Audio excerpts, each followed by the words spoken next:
Masaya kasi medyo makakagala na ako, nakakaupo.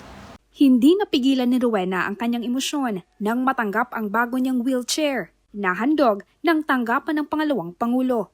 Kwento sa amin ni Rowena, magsisilbi niyang mga paa ang wheelchair habang patuloy siyang nagpapagaling matapos maaksidente.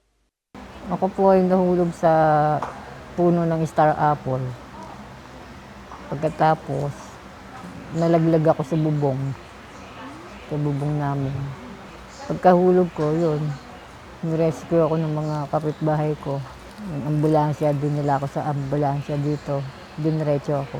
Namanid yung ang mga paa ko. Sigaw ko ng sigaw mula San Pedro hanggang dito. Sa sakit, sobrang sakit. Masakit din para kay Tatay Ludovico ang pinagdaanan ng kanyang anak. Sa kabila ng kakulangan sa buhay, hindi nagdalawang isip ang ama na bumiyahe mula Isabela patungong Quezon City upang ipagpatuloy ang medikasyon ng kanyang anak.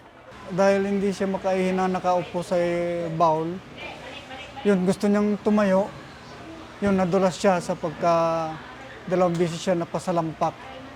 Dahil maraming pinagdaanan namin sir na-repair kami sa Kawayan MRI, yun pala mayroon din pala dito.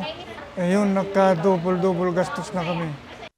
Sa ilalim ng Wheelchair Assistance Program ng OVP, 3 pasyente na ang kasulukuyang nagpapagaling sa Orthopedic Hospital sa Banawe, Quezon City ang nahandugan ng wheelchair ngayong buwan ng Mayo.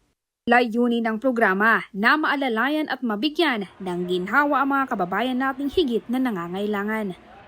Salamat po sa ating Vice President na nabigyan po kami ng ganitong bagay na malaking bagay na po sa amin to na hindi na kami bibili. Maraming salamat po sa wheelchair na pinagkaloob niyo sa akin. Malaking bagay po to para sa karamdaman ko. Mula dito sa Quezon City, ako si Maribeth Adlawan, lahat para sa Diyos, Bayan at Pamilyang Pilipino, Valiente News.